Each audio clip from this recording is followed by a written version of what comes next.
Milk products తెలుసుకుందాం. Caller line లో ఉన్నారు, కాలర్ తో మాట్లాడదాం. హలో హలో నమస్తే అమ్మ, మీ పేరు? నా పేరు నాగమణి అండి. నాగమణి గారు, ఏం తెలుసుకోవాలనుకుంటున్నారండి?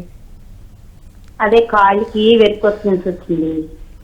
కాలుకి వెరికోసిన్స్ వచ్చిందండి. వెరికోసిన్స్. ఓహో, వెరికోస్ వెయిన్స్ వచ్చాయి. ఓకే అండి. ఇంకేమన్నా డౌట్స్ ఉంటే గోమాత సురేష్ గారిని అడగండి. ఇది పిత్త రోగం అండి. ఇది పిత్త రోగం, శరీరంలో చెడు రోగం అంతా, చెడు రక్తం అంతా ఒక దగ్గర చేరిపోతుంది. బేసికల్గా లేడీస్ ఎక్కువసేపు వంట చేసి ఇవన్నీ ఉంటాయి కదా, సో ఇలాంటి వాళ్ళు కాన్స్టిపేషన్ ప్రాబ్లమ్స్ ఉంటుంది, మలబద్ధక సమస్యలు ఉండే వల్ల వస్తుంది. కాళ్ళు ఈ మాత్రం ఎత్తులో పెట్టుకొని కొన్ని రోజులు పడుకోవాలి. అది బాగా బయటికి నల్లగా పచ్చగా వచ్చినాయి అనుకోండి, ఆయుర్వేదంలో ఫస్ట్ లీచ్ థెరపీ అంటాం, అంటే మనం జలగలతో పట్టి తీసేయడం కానీ ఉంటుంది. సో కొన్ని కపింగ్ థెరపీస్ ఉంటాయి, అంటే అక్కడ ఉన్న చెడు రక్తాన్ని మళ్ళీ ఎక్కడికి చేయలేం, అవన్నీ తీసి పెడుతుండాలి. వీళ్ళు అంటే ఉప్పు శాతాన్ని బాగా ఎక్కువగా తగ్గించుకోవాలి.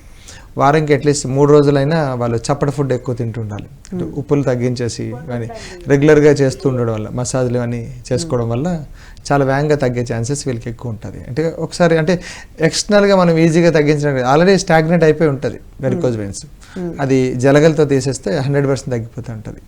వీళ్ళంతా ఆయుర్వేద షాపుల్లో అన్నిటి దగ్గర ఉంటాయి. ఆయుర్వేద ట్రీట్మెంట్స్ ఎవరు చేస్తున్నారు వాళ్ళందరి దగ్గర జలగలు ఉంటాయి. జలగ పెడితే వచ్చేస్తుంది. పెద్ద విషయం కాదు, జలగ ఒక 15 ml తీస్తుంది అంతే. మనకు లోపల ఉండేది కూడా అంత ఎంఎల్ ఉండదు, 3-4 ml 5 ml అంతే. అది మొత్తం తాగేస్తుంది. చిన్నదే, పెద్ద విషయం, భయపడాల్సిన విషయం ఎట్లేదు. అది చిన్నగా నాలుగుతో లాక్కొని మళ్ళీ కక్కించేస్తాం మేము, లేకపోతే అది చచ్చిపోతుంది.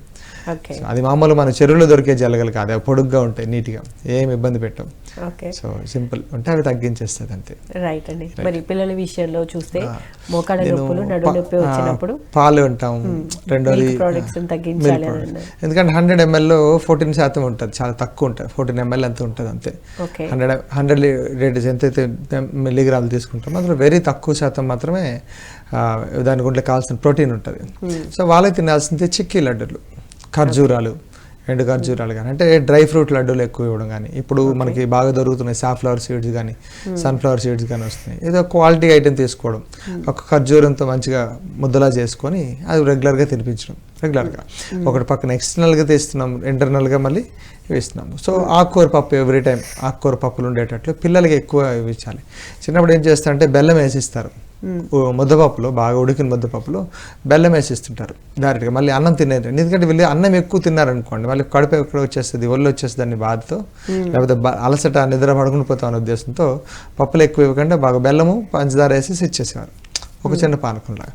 అది ఇచ్చేయడం వల్ల వాళ్ళకి ఏంటంటే కాల్షియం లెవెల్స్ మెల్లిగా పెరుగుతుంటాయి, ప్రోటీన్ బాగుంటుంది. ఏదైనా ఫుడ్లోనే వాళ్ళు తగ్గించుకోవాలి. చిన్నపిల్లలకి మోస్ట్లీ ఏంటంటే ఆడుతుంటే ఈజీగా తగ్గుతుంటుంది, కానీ ఎముకలు దృఢంగా ఉండాలంటే ఇవన్నీ చేయాలి చిన్నపిల్లల వరకు.